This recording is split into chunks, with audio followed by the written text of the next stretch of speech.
Episode 3, we got a lot of things happening here.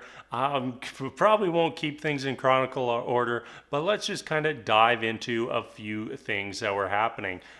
First off, we see the Utopia gang. They kind of go to Olivia's funeral, and Olivia was one of the people who originally found the Utopia, and at the funeral, they're trying to extract some information about, like, where is this grandpa's house.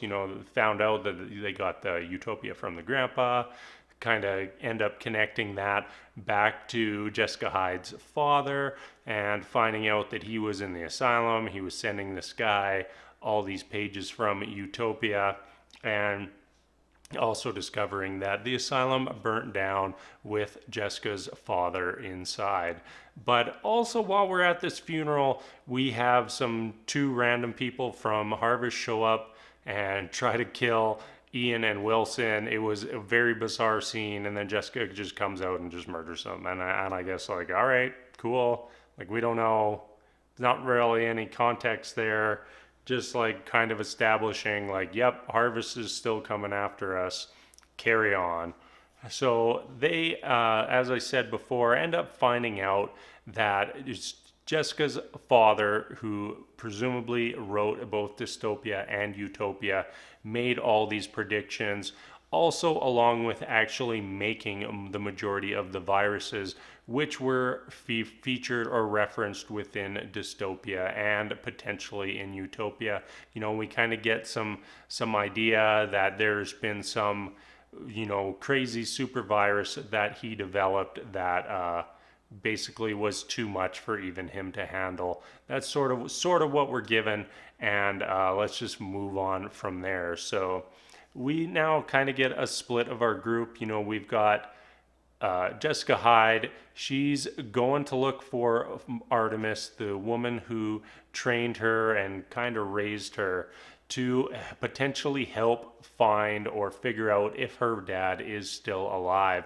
And she goes to Artemis, and I just didn't really like this whole scene. I didn't like Jessica with Artemis. I didn't like Jessica with Ian. A lot of it just felt way too forced for me. She meets up with her longtime mentor.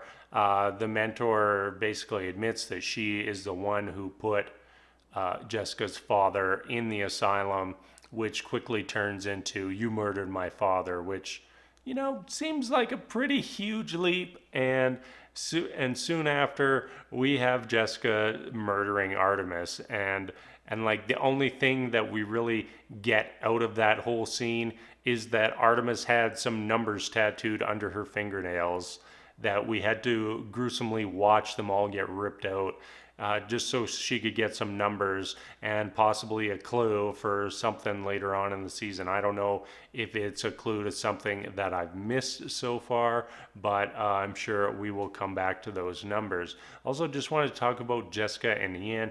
With it, the way Jessica just murdered Sam for basically having a backbone. Like, I don't know how else to describe it.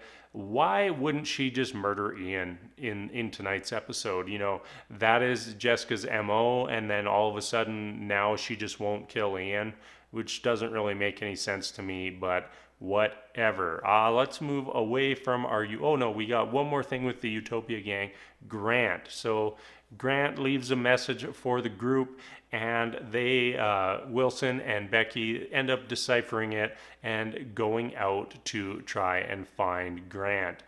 We kind of end that little storyline with Becky finding Grant, just as some cops are kind of taking him in for questioning. So we should have the majority of the Utopia gang back together in the near future. All right, let's move on. Michael Stearns and Dr. Kevin Christie. So we find that Dr. Stearns, he learns that it's his virus. It's his virus, this virus that he discovered and potentially developed a vaccine for, that has been ravaging all these schools and children all across America.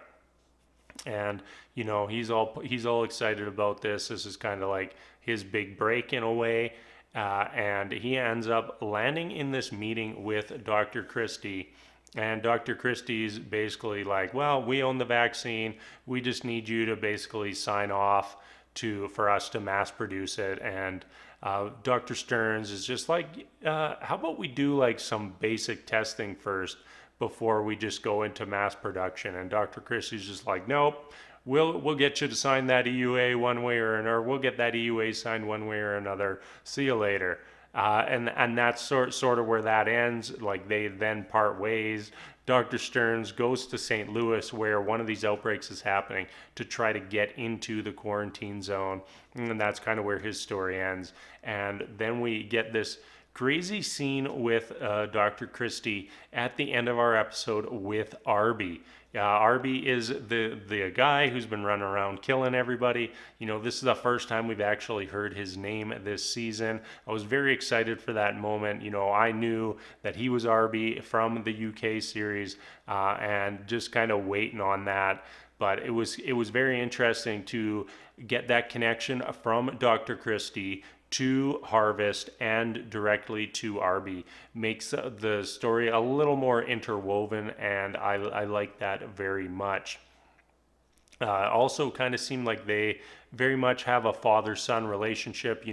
Dr. Christie said the exact same things to Arby that he had said to his other children while they were having dinner together. So that's kind of an interesting dynamic there. And also he brings some information to Dr. Christie, potentially a picture of Jessica Hyde, picture of Grant, who has Utopia, and one page of Utopia, and it happens to be the page of Utopia that basically predicts what is happening with the virus in the world right now. So definitely gonna be some more fallout from that, and I'm thinking we're gonna see a lot more Arby in the near future. All right, I'm gonna wrap things up there for this episode. That was quite a bit for one episode. We're getting a lot of information, a lot of story in all of these episodes, so it's fun to come out here and kind of re-go over everything. It's even a good little refresher for myself, so I hope you all enjoyed it.